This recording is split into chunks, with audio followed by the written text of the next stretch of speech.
Hi, this is Nicole with Life with the Fuss. Today I'm going to sit down and tell my son Christopher's birth story. 2 days ago, Christopher turned 12 weeks old, and everyone says that time flies when you have a baby, and I've definitely found that to be true.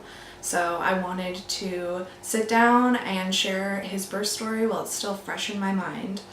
Christopher was due on April 1st, 2018, which is April Fool's Day. And I was a first-time mom, so I didn't think that I was going to deliver early. And I knew I probably wasn't going to deliver on April Fool's Day, but I wasn't too keen on the due date either for some reason. It was a Friday night, and my husband and I were sitting down watching a movie. We ordered some Chinese food, and we thought we had a couple more weeks until I was due because I was 37 weeks, 5 days. So we stayed up a little late. We'd been trying to get to bed early just in case, something happened. But like I said, I was a first-time mom. We didn't think anything was going to happen. And we went to bed around 12 o'clock on Saturday, March 17th. 12 a.m. and my husband fell asleep right away, and I was kind of having trouble falling asleep because I was super pregnant, and I just started dozing off, and I felt a pop, and I knew immediately what it was. So I just couldn't believe it. I took a second to collect my thoughts, and then I woke up my husband and said, hey, my water just broke. We better call Kaiser. So we called Kaiser, and they told us to come into the hospital. Well, they recommended that we come into the hospital, but we could stay home if we wanted. And we didn't know what to do.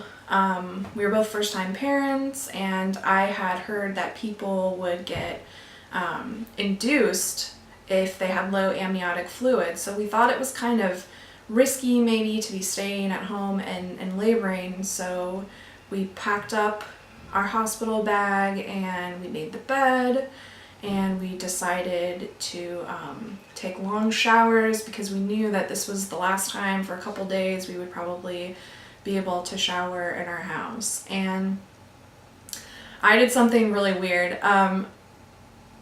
I had been listening to some birth podcasts, and I had heard women say that they sometimes went to the hospital, and people didn't believe that they were in labor. So I decided that I was going to take a Tupperware, and I was going to put my amniotic fluid in it and bring it to the hospital to prove that I was indeed leaking amniotic fluid.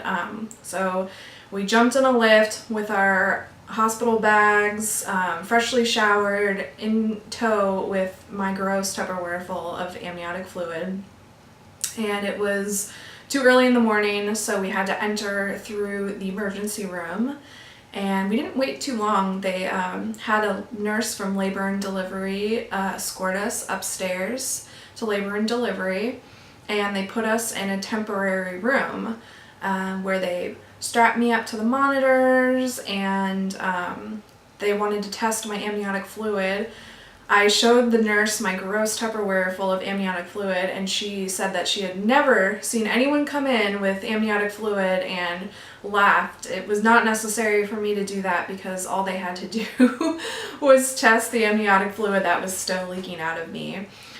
So we stayed there for quite a while, and we just kind of were in disbelief that this was happening because my water broke. We were definitely going to be having a baby, and we just couldn't believe it. And I texted some family members, but it was like 2, 3 in the morning when we got to the hospital, so we didn't really want to call anyone yet because there was nothing really happening, and there was no need to wake anyone else up. We wanted to get some sleep because we really hadn't slept yet.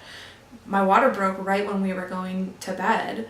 So we hung out, sat around, and probably around 6 or 7 in the morning, they finally had a bed for us in a labor room. So we moved into the labor and delivery room, which was super surreal because we knew that that was where we were going to meet Christopher. We got settled. I did not go to the hospital having contractions, and I started having very mild contractions. The monitors were picking them up, but I wasn't in a ton of pain yet. So my doctor, my OB, came up and she wanted to put in a Foley bulb, and she wanted to start me out with something called misoprostol to start getting my labor going. So they gave me some misoprostol, I got my Foley bulb, and Andrew and I, my husband, we kind of just hung out and rested. We took a nap. They gave me some morphine so I could get some sleep. And when we woke up, it was probably 6 or 7 in the morning again. And we called family. We let them know that we were at the hospital. And I wanted my aunt and my cousin to be at my birth. So they got ready to head over. And then we started napping again. My cousin and my aunt hung out. They brought my husband some food. We tried to get as much rest as we could because we knew that I was going to have a lot of work coming up.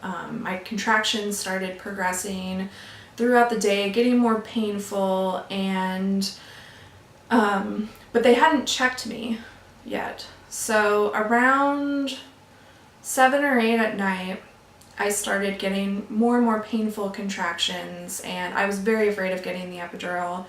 My cousin Miranda, who has 3 kids, took me aside and said, it's time to call the doctor. It's time to have a chat.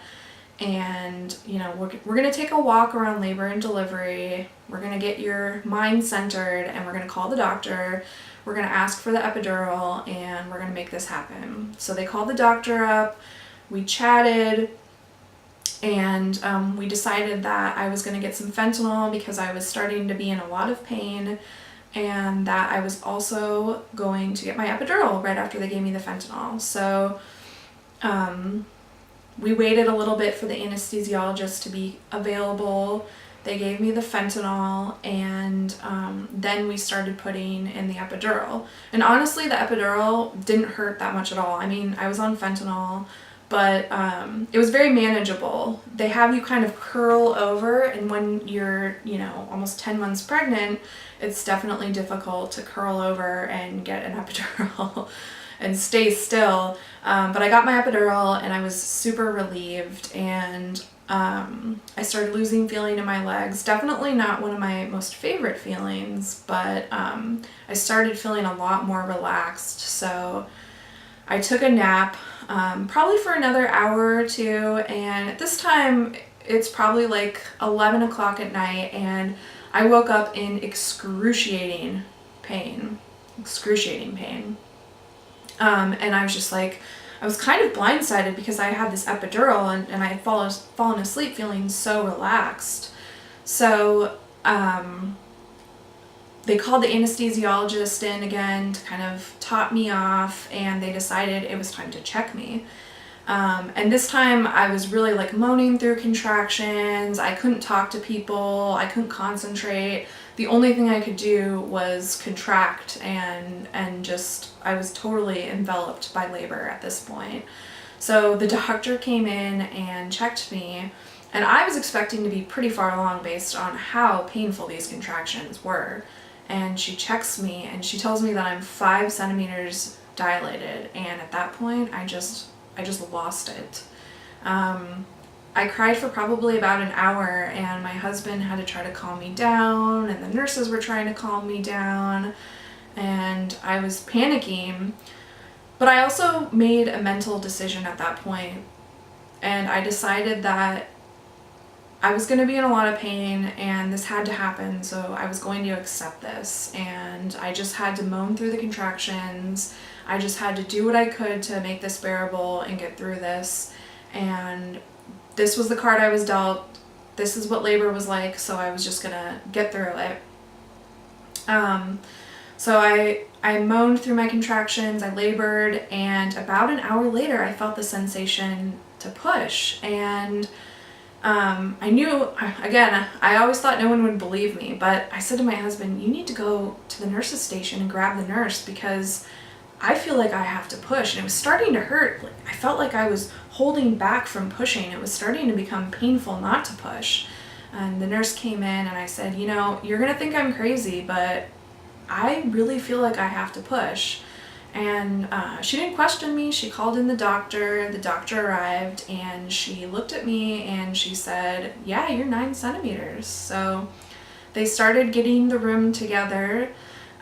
They started kind of laying out all the instruments they were going to use. And in my mind, I had always wondered, isn't that going to be really scary and intense when that happens? But honestly, I was in so much pain. I didn't care. I just wanted to start pushing at that point. And I was also informed that the baby was posterior or sunny side up, which means the strongest part of his head was pushing on my back, on my spine. And so I was in a lot of pain. He wasn't in an ideal position for pushing, and that made my labor probably a lot more difficult. And I actually realized after I was in labor that I probably was experiencing back labor. So I pushed for 2.5 hours, and on Sunday, March 18th, 2018 at 5:29 a.m., Christopher Francis was born. He weighed 7 pounds, 8 ounces. He was 21.5 inches long, and came out. They put him on my chest, and I remember saying, I don't know what to do. What do I do with them? And I just looked at him, and my husband was tearing up, and my aunt was tearing up, and my cousin was tearing up, and we just all kind of looked at him, and then the nurses had to kind of whisk him away because he wasn't crying. It turns out that he was totally fine. He just is kind of a quiet guy, and he doesn't really, like to cry that much. So everything was fine, and after I was done giving birth, we kind of just sat there and looked at him for a while, and we all took a big family nap together. So I hope you enjoyed the story as much as I enjoyed telling it.